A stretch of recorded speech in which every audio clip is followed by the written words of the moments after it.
10 taong sakripisyo ipinagpalit sa isang gabi ng pagtatraydor. Habang luhaan ako sa gilid ng kalsad, ang asawa ko ay walang hiyang nakayakap sa kanyang batang sekretarya. "Tanga ka, Amian, at lalayas kang walang kahit isang sentimo," sigaw ni Gavin. Ngunit bago nila ako maipahiya, pumasok ang pulisya at abogado, dalang ebiden, yang wawasak sa kanila. Pinunasan ko ang aking luha. Tapos na ang pagiging uto-uto oras na para singilin ang bawat utang ninyo. Sino nga ba ang totoong babagsak sa gabing ito? Sinasabi nila na ang arrival area ng NAIA ay lugar para sa mga masasayang reunion kung saan ang mga luha ay para sa galak at ang bawat yakap ay nangangako ng bagong simula. Pero para sa akin, doon nalagutan ng hininga ang aking 10 taong pagsasama kay Gavin. I did not make a scene. Hindi ako sumigaw, hindi ko sila sinugod, at hindi ko hinayaang makita nila ang aking pagkasira. Habang nakatayo ako sa likod ng makapal na pader ng mga tao, alam kong tapos na ang lahat. 10 taon. 10 taon kong ibinigay ang buong buhay ko para suportahan si Gavin. I gave up my career, my dreams, just to be his silent partner. Pinili kong maging may bahay na nag-aayos ng kanyang mga plant. Sadong barong nagluluto ng kanyang paboritong sinigang tuwing uuwi siya mula sa trabaho at naghihintay sa kanya hanggang madaling araw habang pinalalaki ang kumpanya ng pamilya niya. Lahat ng sakripisyong iyon ay tila nawala ng halaga sa loob lamang ng 1 segundo. Ang mga kamay ko na hawak ang maliit na bouquet ng mga bulaklak ay nagsimulang manginig ng walang kontrol. Parang nawalan ng hangin ang buong paligid. My chest tightened so hard to the point na bawat hininga ko ay parang may sumasaksak na karayam sa aking baga. Ang mga mata ko ay uminit, pero pilit kong pinigil ang pagtulo ng luha. I felt cold. Walang boses na lumabas sa aking bibig kahit na gusto kong isigaw ang pangalan niya. Nakita ko kung paano tumakbo si Yelena, ang kanyang bagong sekretarya, at yumakap sa leeg ng aking asawa. At si Gavin. He did not push her away. Instead, dahan-dahang gumapang ang mga kamay niya sa bayo. Ang ito hinila si Yelena palapit at ibinahagi ang isang mahabang yakap na puno ng pagmamahal. Isang yakap na matagal nang hindi niya ibinibigay sa akin. Ang masakit pa rito, nakita ko ang bana at napaghalik ni Gavin sa tuktok ng ulo ni Yelena habang bumubulong ng mga salitang nagpatawa sa dalaga. Binitawan ko ang bouquet sa basurahan sa aking gilid. Marahan akong tumalikod, bawat hakbang ay parang may nakakadena sa aking mga paa. Pumasok ako sa aking kotse, isinara ang pinto at doon ko naramdaman ang pagkawasak. Hindi ako umiyak ng malakas. Ang pinakamasakit na iyak ay ang iyak na walang tunog, kung saan ang mga luha ay kusang umaagos habang ang iyong mga balikat ay nanginginig sa matinding sakit ng pagtatraydor.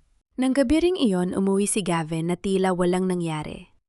Mabango pa rin siya, may ngiti sa kanyang mga labi habang dinalhan ako ng mamahaling pasalubong mula sa kanyang business trip sa Singapore. Sinuotan niya ako ng isang gintong kuwintas habang yakap ako mula sa likod. Ang halik na iniwan niya sa aking balikat ay parang lason na unti-unting pumapatay sa akin. Nagpanggap akong masaya, pilit na pinatitigas ang aking katawan para hindi niya mapansin ang aking panginginig. Nang marinig ko ang mahimbing niyang paghinga sa aking tabi sa gitna ng gabi, dahan-dahan akong bumangon.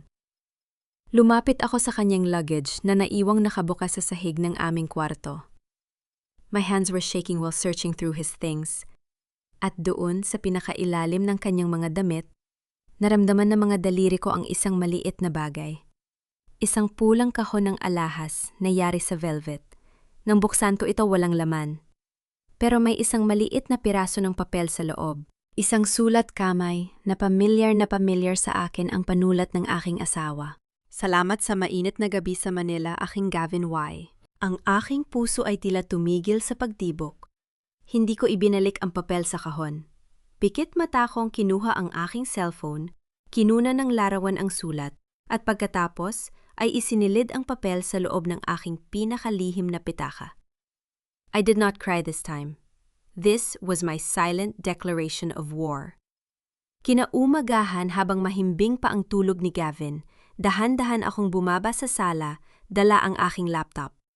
Binuksan ko ang aming joint bank account, ang account kung saan dinaloy namin ang aming mga pinaghirapan sa loob ng 10 taon. Habang naglo-load ang pahina, naramdaman ko ang lamig na gumapang mula sa aking mga daliri hanggang sa aking gulugod. Nang lumabas ang mga transaksyon para sa nakaraang 3 buwan, halos mapatid ang aking hininga. May mga regular na bawas na nagkakahalaga ng 50,000 piso bawat buwan na direktang ipinapadala sa isang luxury condominium administration sa Bonifacio Global City. At ang pangalan ng nakatira sa unit na yon? Yelena Cruz. Hindi lang pala pag-ibig ang ninakaw sa akin, kundi pati na rin ang perang pinaghirapan ko nang magsimula pa lamang kami sa maliit na negosyo, napatitig ako sa screen ng laptop, pilit na nilulunok ang bara sa aking lalamunan. My hands were freezing pero pinigilan ko ang aking sarili na i-shut down ang computer. Kinuha ko ang aking USB at sinimulang i-download ang lahat ng bank statements bilang ebidensya. Nabalik lamang ako sa realidad nang marinig ko ang mga yabag ni Gavin pababa ng hagdan. Agad kong isinara ang laptop at hinarap siya na may pilit na ngiti. Amian, bakit ang aga mo yatang magigising ngayon? Masama ba ang pakiramdam mo? Tanong niya sabay haplos sa aking buhok. Ang haplos na dating nagpapakalma sa akin ay nagdulot lamang ng matinding pangingilabot sa aking balat. Hindi naman napuyat lang ako sa paghihintay sa'yo kagabi. Sagot ko, tinitigan ko siya ng diretsyo sa kanyang mga mata. Walang bakas ng takot sa aking boses. Pasensya ka na, my love. Alam mo naman, napakaraming trabaho sa opisina ngayon. Ginagawa ko naman ang lahat ng ito para sa ating kinabukasan. Sabi niya habang nagsasalin ng kape. Ang bawat salita ng kanyang pangako ay tila isang malaking sampal sa aking muka. Para sa ating kinabukasan? O para sa kinabukasan nila ni Yelena? Nang pumasok si Gavin sa banyo para maligo, alam kong ito na ang aking pagkakataon. Narinig ko ang agos ng tubig mula sa shower. Mabilis kong kinuha ang kanyang cellphone na naiwan sa ibabaw ng side table. My heart was pounding, beating so loud na parang sasabog ang aking dibdib. Inilagay ko ang passcode ng kanyang telepono. Ang passcode na iyon ay ang petsa ng aming kasal. Ang tindi ng ironya ay halos magpaiyak sa akin, ngunit pinigil ko ang aking sarili. Mabilis kong binuksan ang kanyang mga mensahe. Wala akong nakitang kahina-hinala sa unang tingin, ngunit alam kong matalino si Gavin. Pinuksan ko ang kanyang mga archived chats. Doon ko nakita ang usapan nila ni Yelena. Hindi lamang ito tungkol sa mga mabulaklak na salita ng pag-ibig. May mga screenshot ng mga internal documents ng kumpanya, mga transaksyon at mga maseselang impormasyon na hindi dapat inilalabas. Sinimulan kong i-forward ang mga usapang ito sa aking personal na email bago mabilis na binura ang mga bakas sa kanyang telepono. Bago ko pa man maibabalik ang telepono sa lamesa, biglang umilaw ang screen nito. Isang mensahe mula sa isang hindi kilalang numero ang pumasok. Ready na ang bidding documents para sa Southern Project. Kailangan na lang ng pirma mo para ma-transfer ang mga pondo. Narinig ko ang pagpatay ng shower sa banyo. Lalabas na si Gavin. Pumunta ako sa opisina ng Villarreal Group kinabukasan. Suot ko ang aking pinakamagandang terno, maayos ang aking buhok at nakataas ang aking no. Kung iniisip ni Gavin at ng kanyang kabit na magtatago ako sa isang sulok para umiyak, nagkakamali sila. Bilang asawa ng executive director, kilala ako ng lahat ng empleyado roon. Sinalubong nila ako ng may paggalang, ngunit alam ko na may mga bulong-bulungan na sa paligid. Dumiretso ako sa tapat ng opisina ni Gavin, kung saan naroon ang mesa ng kanyang sekretarya. Doon nakaupo si Yelena, abala sa pagkitig sa kanyang computer screen.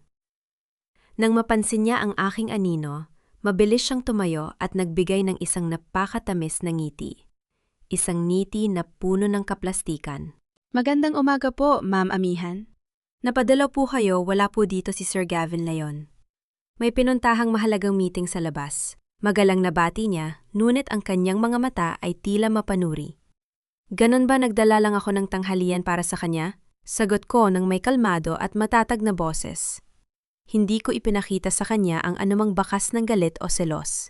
Habang inilalagay ko ang lalagyan ng pagkain sa ibabaw ng kanyang mesa, sinadya ni Yelena na iayos ang kanyang buhok gamit ang kanyang kaliwang kamay. Doon ko nakita ang isang kumikinang na bracelet na gawa sa ginto at may maliliit na diamante. Ito ang eksaktong bracelet na nakita ko sa billing statement na binayaran gamit ang aming joint account noong nakaraang linggo. Nanginig ang aking mga kamao sa loob ng bulsa ng aking coat, ngunit pinanatili ko ang aking ngiti. Tumingin ako ng diretso sa bracelet sa kanyang pulso. Napakaganda ng bracelet mo, Yelena. Bagong bili. Tanong ko sa isang kaswal na tono. Opo ma'am. Regalo po ito ng isang napaka-importanting tao sa buhay ko.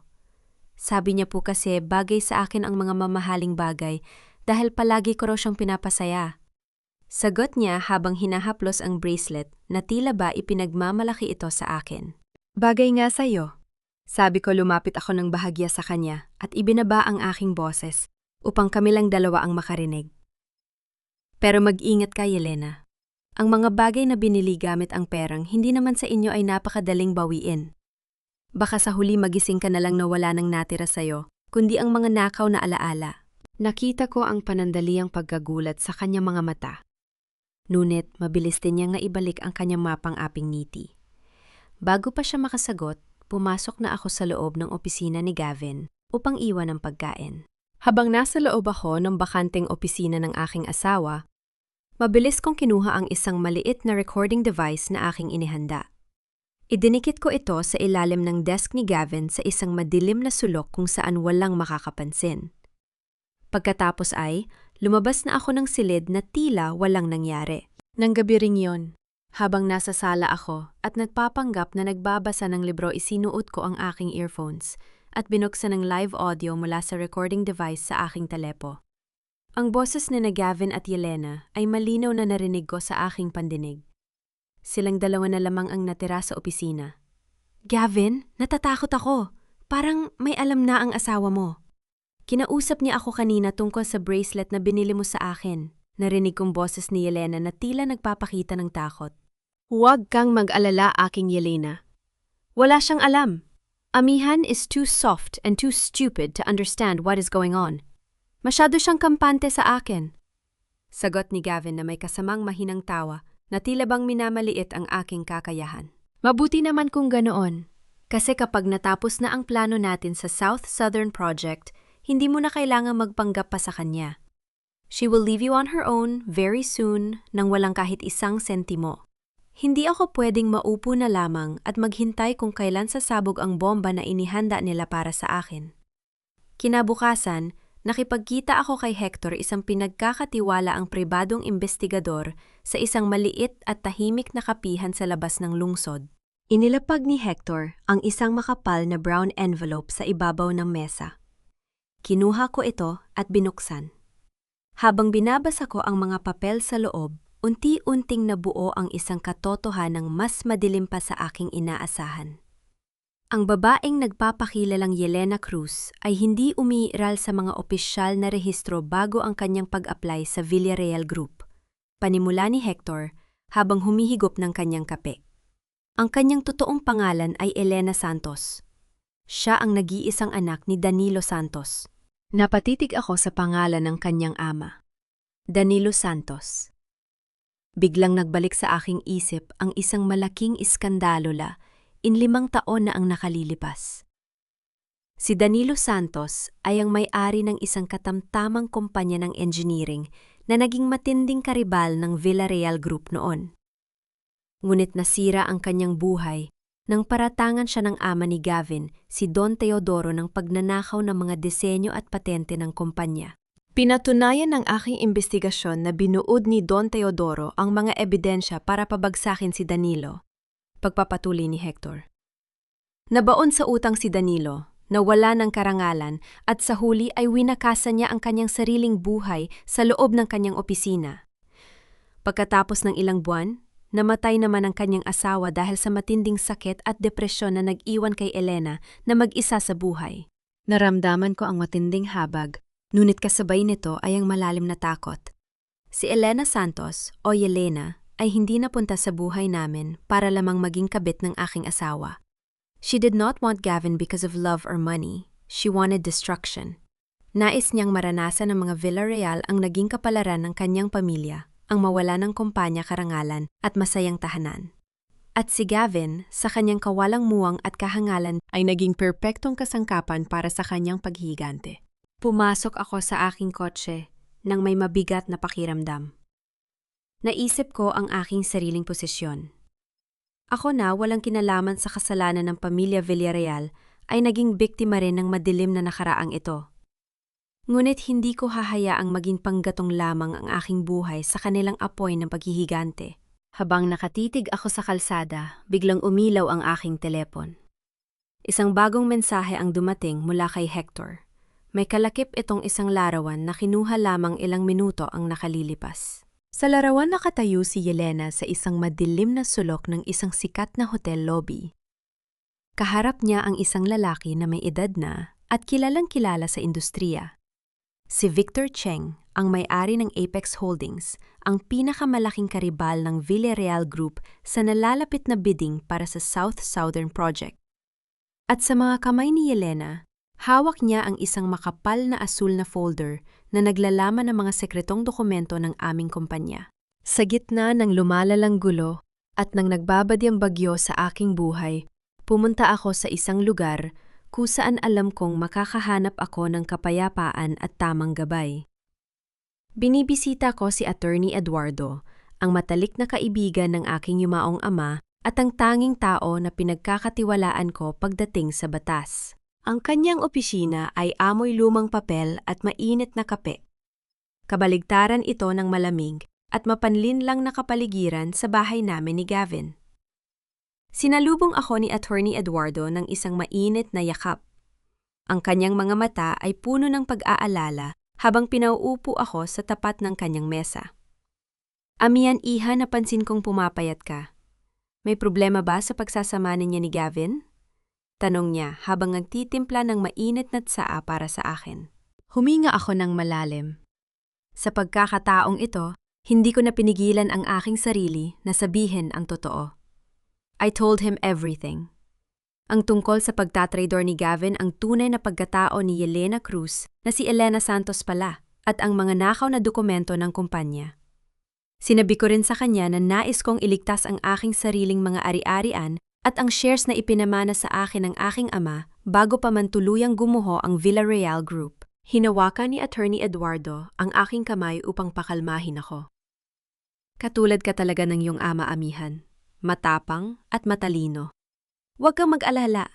Gagawa tayo ng paraan upang mas-secure ang lahat ng shares mo sa kumpanya bago pa man kumilos si Elena. Ipipihit natin ang batas para protektahan ka. Sa unang pagkakataon matapos ang ilang linggong pagtitiis, naramdaman ko ang kaunting ginhawa. May tao pa palang handang tumayo sa tabi ko nang walang hinihining kapalit. Ang init ng tsaa at ang mga salita ng matandang abogado ay tila nagbigay sa akin ng lakas upang magpatuloy sa laban. Ngunit bago ako umalis, tumayo si Attorney Eduardo at lumapit sa isang lihim na vault sa likod ng kanyang mga istante ng libro. May kinuha siyang isang lumang asul na folder na medyo kupas na ang kulay. Inilapag niya ito sa aking tapat ng may mabigat na mukha. Amihan, may isang bagay pa akong dapat ibigay sa'yo. Iningatan ko ito sa loob ng maraming taon dahil hiniling ng iyong ama na huwag ko muna itong ipakita sa'yo. Lalo na't masaya ka pa sa piling ni Gavin noon.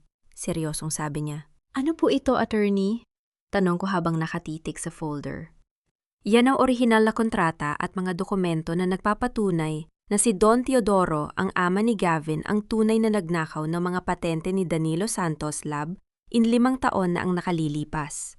Ginamit niya ang kapangyarihan ng pamilya Villarreal para baliktarin ang katotohanan at idiin si Danilo. Paliwanag ng abogado. Tumingin siya sa aking mga mata. Ang kanyang boses ay puno ng babala. Kung gagamitin mo ang mga dokumentong ito, amihan, hindi mo lang mapapabagsak si Elena. Kakalad ka rin mo rin sa putik ang buong pangalan ng mga Villarreal, kabilang ang asawa mo. Handa ka na ba sa magiging kapalaran nila? Nang sumunod na gabi, dumating ang hinihintay kong bagyo. Pumasok si Gavin sa bahay na galit na galit. Marahas niyang isinarado ang pinto sa aming likod. At itinapon ang isang makapal na folder sa ibabaw ng lamesa sa harap ko. Pulang-pula ang kanyang mukha at nanginginig ang kanyang buong katawan sa galit. Amihan, paano mo nagawa ito sa akin? Paano mo nagawang traidurin ang sarili mong asawa? Sigaw niya, ang kanyang boses ay umalingaw-ngaw sa buong sala. Nanatili akong nakaupo. Kalmado kong inilapag ang aking tasa ng tsa at tumingin sa kanya ng walang takot. Anong ibig mong sabihin, Gavin? Huwag ka nang magpanggap, May nag-leak ng mga dokumento para sa bidding ng South Southern Project sa Apex Holdings. At nang itrace ng aming IT department ang IP address ng laptop mo, ang lumabas na nag-send ng email, galit na paliwanag niya. Sinabi rin sa akin ni Yelena na nakita ka raw niyang umaalis sa opisina ko ng palihim nung isang araw. You did this because of jealousy, right? Dahil nagsiselos ka kay Yelena, sinisira mo ang kumpanya ko. Napangiti ako ng bahagya sa loob ko. Napakahusay ng plano ni Yelena. Ginamit niya ang sarili kong pagbisita sa opisina upang baliktarin ako habang siya ang tunay na kumuha ng mga dokumento upang ibigay sa Apex Holdings. At si Gavin, tulad ng inaasahan, ay naniwala agad sa kanyang kabit ng walang pag-aalinlangan. Kinuha ni Gavin ang isa pang set ng mga papel mula sa kanyang bag at marahas na inilapag ito sa tapat ko. Pirmahan mo ito, amihan. Ito ang mga papeles para sa ating paghihiwalay. You will leave this house immediately and you will not get a single cent from the Villarreal Group. I will make sure na aalis ka dito nang walang kahit na ano. Tiningnan ko ang mga papeles ng divorce. Nais niyang umalis ako nang walang dala matapos ang 10 taon ng aking buhay na ibinigay ko para sa kanya. Ngunit sa halip na sumigaw o umiyak, tumingin ako sa kanya ng diretsyo at dahan-dahang umiti. Isang malamig at mapanganib na ngiti. Gavin, sigurado ka ba na gusto mong pirmahan ko ito ngayon? Tanong ko sa isang banayad na tono. Oo, pirmahan mo na ngayon din para matapos na ang lahat, sigaw niya. Ngunit bago ko pa man mahawakan ang panulat, biglang umilaw ang screen ng telepono ni Gavin. Isang tawag mula sa corporate secretary ng Villarreal Group ang pumasok. Sinagot ito ni Gavin habang galit pa ring nakatitig sa akin. Hello? Bakit ka napatawag ng ganitong oras? Tanong ni Gavin. Ngunit unting nawala ang galit sa kanyang mukha at napalitan ito ng matinding takot. Paano nangyari yon? Narinig ko ang boses ng sekretarya sa kabilang linya. Sir Gavin, may emergency board meeting bukas ng 8:00 ng umaga. Ang may-ari ng may pinakamalaking share sa kumpanya ay nagpatawag ng pulong upang imbestigahan ang inyong administrasyon sa kasong corporate espionage. Dahan-dahan akong tumayo mula sa aking upuan, inayos ko ang aking damit at tumingin kay Gavin na ngayon ay parang isang taong nawalan ng lakas. Magkaita na lang tayo sa boardroom bukas ng umaga, Gavin. Mahinang sabi ko bago ako tuluyang umakyat sa aking silid. Ang boardroom ng Villarreal Group ay puno ng tensyon ng umagang iyon. Ang mga miyembro ng Board of Directors ay nagbubulungan habang si Gavin at ang kanyang ama, si Don Teodoro, ay nakaupo sa dulo ng mahabang lamesa. Sa tabi ni Gavin nakatayo si Yelena na may hawak na notebook. May bakas ng tagumpay sa kanyang mga mata. Naniniwala siya na ito na ang araw ng aking tuluyang pagbagsak. Bumukas ang pinto ng boardroom. Pumasok ako kasama si Attorney Eduardo at 2 assistant. Lahat ng mata ay napabaling sa akin. Huminto ako sa tapat ng bakanteng upuan sa kabila ng lamesa ang upuan na nakalaan para sa pinakamalaking shareholder ng kumpanya. Amihan, bakit ka nandito? At bakit kasama mo ang abogado ng pamilya mo? Gulat na tanong ni Gavin sabay tayo mula sa kanyang upuan. This is a private board meeting. Hindi ka pwedeng basta-basta pumasok dito. Maupo ka, Gavin. Malamig na utos ko. Nandito ako bilang kinatawan ng 51% ng shares ng kumpanyang ito. Ang shares na ipinamana ng aking ama, kasama ang mga proxies ng iba pang malalaking shareholders na sumasang-ayan sa aking desisyon. Natahimik ang buong silid. Napatingin si Gavin kay Don Teodoro na ngayon ay unti-unting namumutla. Nandito ako ngayon upang iharap sa inyo ang katotohanan tungkol sa corporate espionage na naganap sa ating huling proyekto. Pagpapatuloy ko. Inihanda ng aking assistant ang projector at lumabas sa malaking screen ang mga larawan ni Yelena na nakikipagkita kay Victor Cheng ng Apex Holdings kasama ang mga bank transfers na nagpapatunay ng milyong-milyong pisong bayad sa kanya. Ang babaeng ito na nagpapakilalang Yelena Cruz ay isang espiyo. Matatag kong sabi habang nakaturo kay Yelena. At ang kanyang totoong pangalan ay Elena Santos.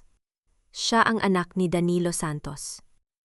Nang marinig ang pangalang yon, marahas na tumayo si Don Teodoro mula sa kanyang upuan, ngunit bigla siyang napahawak sa kanyang dibdib dahil sa matinding gulat.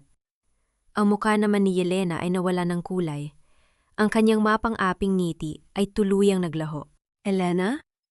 Alam ko kung bakit mo ito ginagawa. Siko habang nakatitig sa kanya ng may halong habag at lungkot. Gusto mong higantihan ang pamilya Villarreal dahil sa ginawa ni Don Teodoro sa iyong ama 15 taon na ang nakalilipas. At may karapatan kang magalit. Ipinakita ko sa screen ang mga dokumentong ibinigay sa akin ni Attorney Eduardo. Ang mga orihinal na ebidensya na nagpapatunay na si Don Teodoro ang tunay na nagnakaw ng mga patente ni Danilo Santos at binuod ang kaso laban dito. Nagsimulang magkagulo ang mga miyembro ng board. Ang bulungan ay naging malalakas na boses ng pagkabigla. Pero nagkakamali ka sa pag-iisip, nahahayaan kitang sirain ang buhay ko kasama ng mga Villarreal, sabi ko kay Elena. Bumukas ang pinto ng boardroom at pumasok ang 3 unipormadong pulis. Lumapit sila kay Elena at pinaligiran ito. Elena Santos, you are under arrest for corporate espionage, identity theft, and grand fraud, sabi ng isang pulis habang nilalagyan siya ng posas. Habang kinakaladkad si Elena, palabas ng silid lumingon siya kay Gavin at sumigaw ng may matinding galit. Ginamit lang kita, Gavin. Walang kwentang lalaki karapat dapat ka lang na maiwang mag-isa. Naiwang nakatitig si Gavin sa akin. Ang kanyang mga mata ay puno ng luha at panghihinayang. Ang kanyang buong mundo, ang kanyang karangalan, ang kanyang kumpanya at ang kanyang pamilya ay tuluyang gumuho sa kanyang harapan, habang ako ay nakatayo ng may buong karangalan. Kinabukasan bumalik ako sa aming bahay upang kunin ang mga natitira kong gamit. Ang mansyon na dating tila isang palasyo para sa akin ay mukhang isang malaki at malamig na hawla ngayon. Tahimik ang buong paligid, walang ingay ng mga katulong at walang init ng isang tunay na tahanan. Habang iniaayos ko ang aking mga huling damit sa loob ng malaking maleta, bumukas ang pinto ng silid. Pumasok si Gavin. Ang kanyang mga mata ay mapupula, gulo-gulo ang kanyang buhok at lukot-lukot ang kanyang mamahaling polo. Wala na ang mayabang at tiwala sa sarili na executive director ng Villarreal Group. Ang nakatayo sa harap ko ngayon ay isang lalaking tuluyang talo. Nang makita niya ang aking maleta, bigla siyang lumapit at lumuhod sa aking tapat. Hinawakan niya ang aking mga kamay habang umaagos ang kanyang mga luha. Amihan, please, huwag mo akong iwan. Patawarin mo ako, naging bulag ako. Pagsusumamo niya ang kanyang boses ay nanginginig sa matinding takot. Niloko lang ako ni Elena. Ginamit niya ako para sirain ang pamilya ko. Ikaw lang ang totoong nagmamahal sa akin, amihan. Hindi ko kayang mabuhay nang wala ka. Tiningnan ko siya habang nakaluhod. Marahan kong binawi ang aking mga kamay mula sa kanyang pagkakahawak. Walang galit sa aking mukha, tanging malalim na lungkot para sa taong minahal ko sa loob ng 10 taon. Tumayo ka riyan, Gavin. Huwag mong ibaba ang iyong sarili ng ganyan. Seryosong sabi ko. Amihan, please magsimula tayo muli. Gagawin ko ang lahat, ibabalik ko ang lahat ng nawala sa atin. Patuloy niya habang nakatinggala sa akin nang may pag-asa sa kanyang mga mata. Wala nang babalikan, Gavin. Sagot ko habang isinasara ang zipper ng aking maleta. 10 taon kong binuwis ang aking mga pangarap para sa'yo. Inisip ko na sapat na ang pagmamahal ko para sa ating dalawa. Pero nang makita ko kayo sa airport at nang marinig ko kung paano mo ako tinawag na tanga sa likod ko, doon ko na-realize ang isang bagay. Mas masakit pa sa pagtatraidor mo ang katotohanang hinayaan ko mawala ang sarili kong halaga dahil sa pagmamahal sa'yo. Inilabas ko ang mga papeles ng paghihiwalay na inihanda ni Attorney Eduardo at inilapag ito sa ibabaw ng kama. Kinuha ko na ang aking bahagi na naaayon sa batas. Ang mga shares na ibinigay ng aking ama at ang kalahati ng ating mga ari-arian na pinaghirapan ko rin. Ang natitira ay para sa iyo at sa iyong ama, upang bayaran ang mga utang at harapin ang mga kasong isinampa ng Board of Directors. Mula sa araw na ito, hindi ko nadadalhin ang pangalan ng mga Villarreal. Matatag kong pahayag. Amihan, huwag mo namang gawin ito sa akin. Bulong niya habang nakatitig sa mga papeles. Hindi ko na siya sinagot. Kinuha ko ang aking maleta at dahan-dahang lumakad palabas ng silid. Hindi ko na binalikan ng tingin ang aking asawa na nanatiling nakaluhod sa sahig habang umiiyak. Pumasok ako sa aking kotse, pinaandar ang makina at dahan-dahang lumabas ng gate ng subdivision. Tumingin ako sa rearview mirror at nakita ko ang unti-unting pagliit ng mansyon sa aking likuran. Doon ko naramdaman ang isang kakaibang pakiramdam ng kalayaan. Ang aking dibdib ay gumaan at ang aking mga labi ay dahan-dahang gumuhit ng isang tunay ng ngiti. Hindi ko nakuha ang aking hustisya sa pamamagitan ng paghihiganti o pananakit sa iba. Nakuha ko ito sa pamamagitan ng pagbawi sa aking sariling buhay, sa aking dignidad at sa aking kinabukasan. Habang unti-unting lumiliit ang mansyon ng mga Villarreal sa salamin ng sasakyan ni Amihan, ganoon din kahalaga ang bawat alaala ng nakaraan na kanyang iniwan upang magsimulang muli sa gitna ng liwanag at kapayapaan. Mga mahal kong tagapakinig, magandang araw sa inyong lahat. Maraming salamat sa pagsama sa akin sa paglalakbay na ito mula sa unang bahagi hanggang sa huling sandali ng kwento ni Amihan. Habang isinusulat ko ang mga huling bahagi ng kwentong ito, hindi ko mapigilang mapaisip sa tagpo kung saan nahanap ni Amihan ang pulang kahon ng alahas sa ilalim ng mga damit ni Gavin sa gitna ng gabi. Ang sakit ng katotohanang natuklasan niya habang natutulog ng mahimbing ang taong kanyang pinagkatiwalaan ay isang uri ng sugat na madalas ay tahimik nating dinaranas sa totoong buhay. Minsan ang ating buhay o ang ating pagsasama ay tila isang magandang pulang kahon ng alahas na yari sa pelos. Mula sa labas ito ay mukhang marangya kaakit-akit at perpekto sa paningin ng mundo. Ngunit kapag binuksan mo na ito sa gitna ng dilim, maaari mong matuklasan na ito pala ay walang laman, malamig, at tanging isang lihim ng pagtatraidor ang nakatago sa loob. Ang natutunan natin kay Amihan ay isang mahalagang aral sa buhay. Huwag mong ubusin ang iyong lakas sa pag-aalaga at pagpapaganda sa isang bakanteng kahon. Ang tunay na hiyas ay hindi ang marangyang lalagyan kundi ang iyong sariling dignidad, ang iyong kapayapaan ng isip at ang pagmamahal sa sarili na kailanman ay hindi mo dapat isakripisyo para sa sinumang tao. Kung kayo ang nasa kalagayan ni Amihan, magagawa niyo rin bang iwan ang lahat ng marangyang buhay upang bawiin ang inyong sarili? O bibigyan niyo pa ba ng isa pang pagkakataon ang isang asawang humihingi ng tawad habang nakaluhod sa inyong tapat? Nais ko pong malaman ang inyong mga saloobin. Saan nga ba kayo ngayon habang nakikinig sa ating kwento? Marahil ay nagluluto kayo ng hapunan para sa inyong pamilya, nagpapahinga pagkatapos ng mahabang araw ng trabaho, o nagkakape sa isang tahimik na sulok ng inyong tahanan. Ibahagi po ninyo ang inyong mga kwento sa bahagi ng mga komento sa ibaba. Huwag din pong kalimutang pindutin ang pindutan ng paggusto at ibahagi ang kwentong ito sa inyong mga kakilala upang marami pa tayong maabot na mga pusong naghahanap ng lakas at inspirasyon. Nawa ay patuloy kayong gabayan ng may kapal sa bawat desisyon na inyong gagawin para sa inyong sariling kapayapaan at kaligayahan. Pamagat ng kwento ang Bakanteng Kahon ng Puso, ang kwentong ito ay isinulat hango sa inspirasyon ng mga totoong karanasan sa buhay ng ilan sa atin na iniaalay para sa lahat ng mga nakaranas o kasaluko yang nakakaranas ng katulad na pagsubok. Paalala ang maglahat ng mga karakter at mga sitwasyon sa kwentong ito ay binago at ginawang katang-isip lamang upang maiwasan ang direktang pagpuna o pag-atake sa sinumang tao. Ang kwentong ito ay nilikha para sa libangan at upang maghatid ng positibong mensahe sa bawat isa.